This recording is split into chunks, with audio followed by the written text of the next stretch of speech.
તો કેમ છે બધાને? Good morning. તો બધાને જય શ્રી કૃષ્ણ. આઈ હોપ કે બધા મજામાં થશે. તો આપણે જો ડોબા ચારો આવ્યા હતા, તો આપણે તમને એક વસ્તુ દેખાડવું. જો તોય ભાગી ગયું.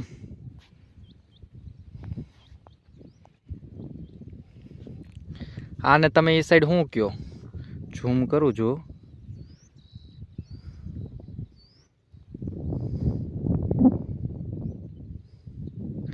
આને અમારી સાઈડ લીલ કહેવાય, લીલ.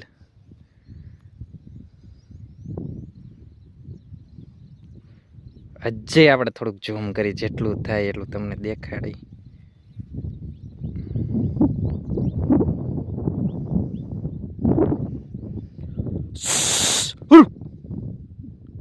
આપણો અવાજ નથી પહોંચતો અહીંયા.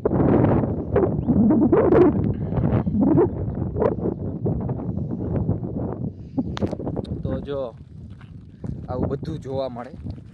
હું એના નજીક જાઉં છું પણ લગભગ ભાગી જશે.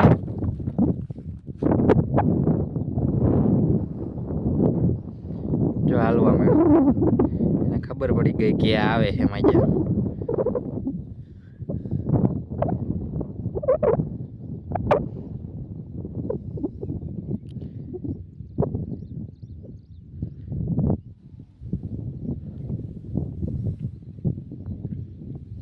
તો કોમેન્ટ કરી દીજો. એને તમે શું કહો તમારી સાઈડ. અમારે સાઈડ તો જો એને લીલ કહેવાય. અને જો આમ આપણી ગાયું સરે છે, ઝૂમ કરીને દેખાડી દઉં.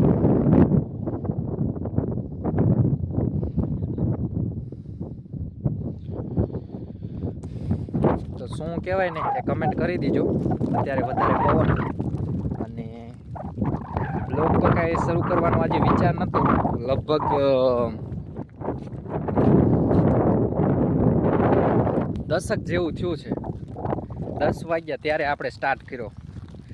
સ્ટાર્ટ કરવાનો એટલા માટે કે જે હમણાં મેં તમને દેખાડ્યું ને લીલ, એ દેખાણો ને એટલા માટે મેં સ્ટાર્ટ કર્યું. બાકી એટલું બધું કાંઈ આજ વિચાર નહોતો બ્લોગિંગ કરવાનું. હા, જો આવું કંઈક નજારો છે, આવું બધું લીલો સમ ના ડોબા ને એવું બધું. જો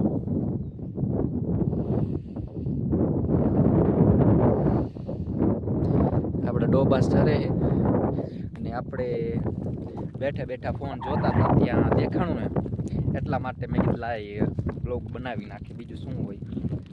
તો બસ આ બ્લોગમાં આટલું જ. તે આગળ જો એવું કાંઈ વસ્તુ હશે દેખાડવા જેવું તો હું દેખાડીશ.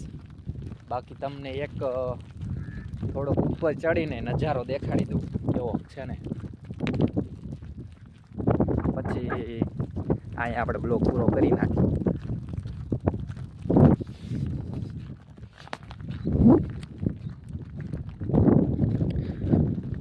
એક રીત તો આજે જો મોસમ જ એવો છે. 10 વાગ્યા પણ કોઈ એમ ન કે 10 વાગ્યા છે.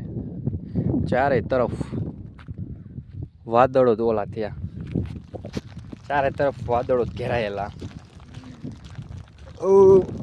અહીંયા જો દીપડો તો હજી મેં નથી ભર્યો, પણ આ જંગલમાં છે અત્યારે ન હોય.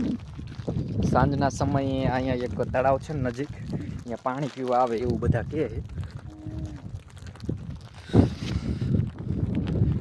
તો આપણે હવે જો દેખાડી દઉં થોડોક ઉપર.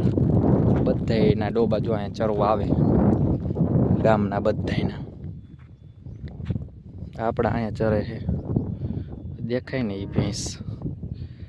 અને કાંઈક ચારે તરફ આવું છે.